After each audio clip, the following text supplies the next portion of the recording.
총신대학교가 아내폭력 스토킹을 저지른 신학대학원생에 대한 신고를 접수하고 처리하는 과정을 보면 성폭력 사건을 제대로 다루려는 의지가 있는지 묻지 않을 수 없는데요. 당사자 외 대리인 신고는 받지 않고 신고한다고 해도 조사조차 하지 않을 수 있는 규정을 두고 있기 때문입니다. 총신대는 2022년 9월 대학인권센터를 신설하면서 성희롱 성폭력 고충 창구를 대학인권센터와 통합했습니다. 교육부는 인권센터와 고충 창구를 일원화 하더라도 그 기능을 약화하면 안 된다고 하고 있습니다. 하지만 총신대는 성폭력 전담기구의 역할과 권한을 지속적으로 축소했습니다. 총신대학교 상담인권센터 운영 규정을 보면 성희롱 성폭력을 포함한 인권침해 사건을 조사할 수 있다고 명시되어 있지만 조사 절차는 구체적으로 명시되어 있지 않습니다. 심지어 총신대는 이 사건을 접수한 이후인 지난해 11월 24일 규정을 개정해 조사위원회는 인권침해 사안을 조사하고 그 결과를 센터 운영위원회에 보고한다는 규정만 남겨두고 그 아래 조사위원회의 업무를 구체적으로 설명한 문구들을 모두 삭제했습니다. 사법기관에서 수사 또는 재판 중인 사건으로서 센터장은 사법기관의 수사 결과 또는 재판 결과가 있을 때까지 그 조사를 중단할 수 있다는 조항을 신설했는데요.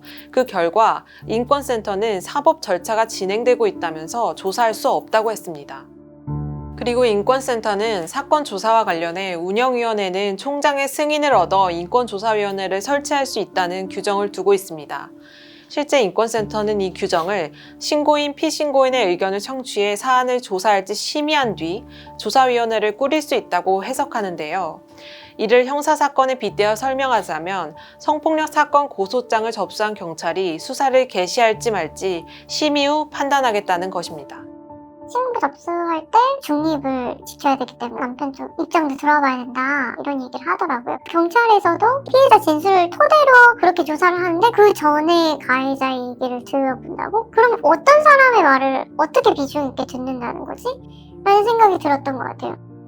인권센터의 존재 목적은 자기 목소리를 더 내지 못하는 사람 혹은 폭력의 피해를 입은 사람의 목소리를 더 크게 듣기 위해서 존재하는 거죠. 그런 부분에 있어서 저는 인권센터나 혹은 이 학교의 처사가 저는 객관적이지 않다, 중립적이지도 않다라고 생각합니다. 총신대는 성희롱 성폭력 고충 창구를 상담인권센터와 통합하면서도 전문성, 인력을 제대로 갖추지 않았습니다. 현재 인권센터 주요 업무를 담당하는 직원은 책임연구원 1명뿐인데요. 직원 1명에게 상담인권센터와 고충창구 업무를 모두 떠맡긴 셈입니다. 피해자 A의 경우 상담을 요청했지만 응답받지 못했다고 했습니다. 사실 총신대에는 상담인권센터 규정 외에도 성희롱 성폭력 사건 처리에 관한 별도의 규정이 존재합니다. 이 규정대로라면 고충창구가 성폭력 사건을 접수했을 시에는 일주일 내에 조사에 착수하고 신속하게 처리하는 것을 원칙으로 하고 가해자의 행위가 성폭력에 해당하는지 여부를 심의 의결한 후 가해자에 대한 징계를 요청할 수 있습니다. 현재 성희롱 성폭력 고충창구는 인권센터와 통합됐지만 여전히 존재하기 때문에 이 규정을 적용할 수도 있습니다. 총신대도 이 규정을 폐지하지 않고 살려뒀습니다. 그러나 학교 측은 고충창구가 상담인권센터에 통합됐기 때문에 센터 운영 규정을 따라야 한다는 입장입니다. 옛날 규정이에요. 새로 인권센터가 생기면서 그 규정은 이제 없어져야 되는데 그게 이제 계속 남아있는 거죠. 홈페이지상에. 저희가 통합된 지가 올해 초에 돼서 아마 이제 그런 규정이라든지 미비된 부분도 좀 있을 거예요. 이제 빨리빨리 사라지고 조정이 돼야 되는데 관련 부서에서 아마 이제 잘 몰라서 아직까지 남아있을 수도 있고요.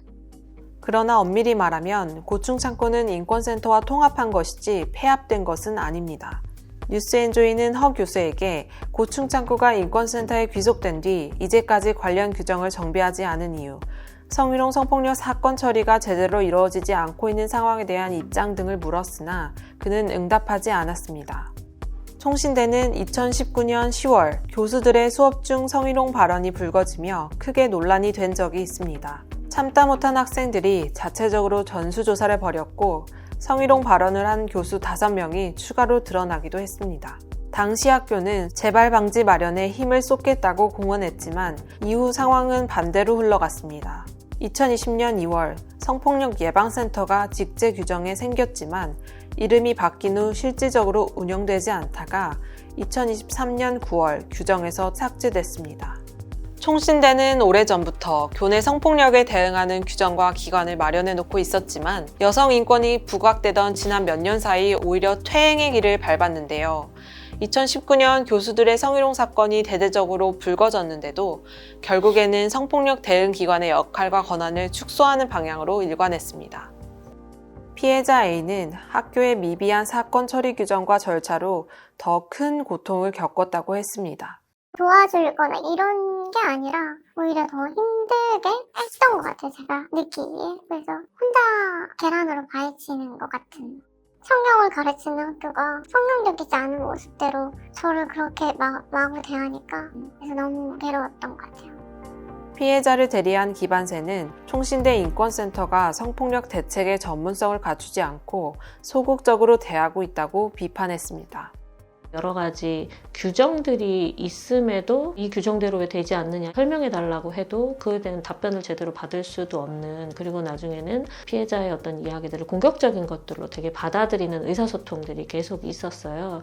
이건 단지 의사소통만의 문제가 아니라 사건을 대하는 되게 감수성을 보여준다. 인권센터가 되게 객관적이어야 한다라는 것들을 핑계로 오히려 인권의 문제에 있어서 예민하게 다루고 회피하고 방어적으로 함으로 인해서 피해자로 하여금 더 위축감과 억압을 받는 것들로 이것들을 해결하는 과정에서 더 큰 고통을 호소하게 되는 그런 상황들이 발생하게 되었습니다. 피해자 A는 총신대를 상대로 국가인권위원회에 진정서를 제출하고 교육부에도 실태 조사를 요구했습니다. 총신대라고 하는 곳은 목회자라고 하는 자원을 길러내고 이게 자격을 부여하는 교육기관으로서도 또 기능을 하고 있는 거잖아요. 이런 가정폭력 범죄 사안을 교육생이 저질렀을 때 어떻게 처리해야 될지를 사회적으로 함께 고민해야 하는 사안으로 여겼어야 되는 게 아닌가. 이게 좀 개인의 일이거나 뭐 아직 이혼소송 중인이 안 된다거나 이런 식으로 말하는 게 아니라 피해자분이 안심하실 수 있도록 뭐 적어도 학내 절차의 규정에 따라서 좀 책임있게 조사하는 게 맞지 않았을까, 좀 그런 생각은 드는 것 같습니다. 총신대학교는 가정폭력 피해 신고를 접수받고도 사건을 외면했고 용기를 내 도움을 요청했던 피해자는 학교의 사건 처리 과정에서 오히려 더 큰 고통을 받았다고 말했습니다. 가정폭력은 가정에서 해결하라. 부부 사이의 일에는 개입할 수 없다는 총신대. 목회자를 양성하고 배출하는 교육기관이라면 개인에게 책임을 미루는 게 아니라 문제를 제대로 조사하고 재발 방지 대책을 마련해야 할 것입니다.